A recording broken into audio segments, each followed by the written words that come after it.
ಅಮ್ಮ ಅಮ್ಮ ತಿಂಡಿ ಏನಾದ್ರು ಅಮ್ಮ ಅಮ್ಮ ಏನಮ್ಮ ನೀನು ಇಂಥ ಚಿಕ್ಕ ಚಿಕ್ಕ ವಿಷಯಕ್ಕೆಲ್ಲ ರಂಗೋತಿಯಲ್ಲ. ನೋಡ್ತಾ ಇದ್ರು ನಿನ್ ಮಗ ಒಂದಿನ ಅವಳನ್ನ ಮರ್ತು ನೀನ್ ತೋರಿಸಿದಂತ ಹುಡುಗಿನ ಮದುವೆ ಆಗಿ ಊರ್ ತುಂಬಾ ಚಪ್ರಾಯಿಸಿ ಮದುವೆ ಮಾಡೋಣ ತಲೆ ಕೆಲ್ಸಬೇಡಮ್ಮ ನೀನು. ನಾನು ಅದನ್ನೆಲ್ಲ ನಾ ಇವತ್ತು ಯಾವಾಗ ಅನ್ಸ್ಬೇಡ. ನೋಡು ಈಗ ಬಟ್ಟೆ ತುಂಬಾ ಹಸಿತಾ ಇದೆ, ಏನಾದ್ರು ಏನಾದ್ರು ತಿಂಡಿ ಕೇಳಿದ್ರು ಕೊಡಮ್ಮ. ಅಮ್ಮ ಅಮ್ಮ ಅಮ್ಮ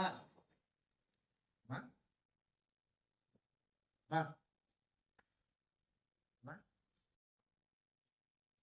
ಅಮ್ಮ ಅಮ್ಮ ನೋಡು ಈ ತರ ಅಸಿಗೆ ಹಾಕೊಳಮ್ಮ.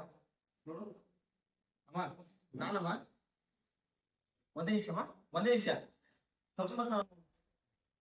ಏ ಸೂರ್ಯ, ನೀನೇನು ಈಗ ಕೂತಿದ್ಯಾ? ನೀನಂತ ಸ್ವಲ್ಪ ಕೆಲಸ ಇದೆ, ಬಾರೋ ಬಾರಲೇ. ನಾನ್ ಸಮಾಧಾನ ಹೇಳ್ತಾ ಇದ್ದೀನಿ, ಬಾರು ಹುಡ್ದಿದ್ಯಾ? ಎತ್ತು ನೀ ಇನ್ನೂ ಅವಳು ನೆನಪಲ್ಲೇ ಸಾಯ್ತಿದ್ಯಾ? ಅವಳು ಮದುವೆ ಮಾಡ್ಕೊಂಡು ತನ್ನ ಜೀವನ ಕಟ್ಕೊಂಡಿದ್ದಾಳೆ. ಅವಳ ನಿರ್ಧಾರನ ಗೌರವಿಸಿ ನಿಮ್ಮ ಅಮ್ಮ ತೋರಿಸಿ ಹುಡುಗಿನ ಪ್ರೀತಿಸು ಅಷ್ಟೇ. ಆತ ಬರೋ ಲೇ ಬಾರಲೇ.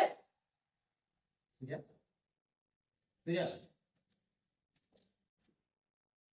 ಸೂರ್ಯ ಸೂರ್ಯ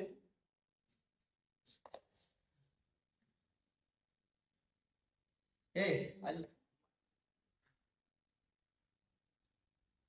ನಾ ಹುಟ್ಟುವಾಗ ಅನಾಥ ಅಂತ ಅನ್ಕೊಂತಿದ್ದೆ, ಆದ್ರೆ ಕರ್ಣನ್ ಅಂತ ಗೆಳೆಯ ಕೊಟ್ಟಿದ್ದ.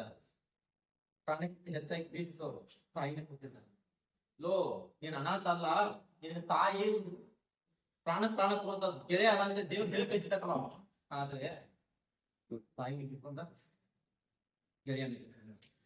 ಅದಕ್ಕೆ ದೊಡ್ಡವ್ರು ಪ್ರೀತಿ ಪ್ರೇಮ ಪುಸ್ತಕ ಬದ್ನಿಕಾಯ ಅಂತ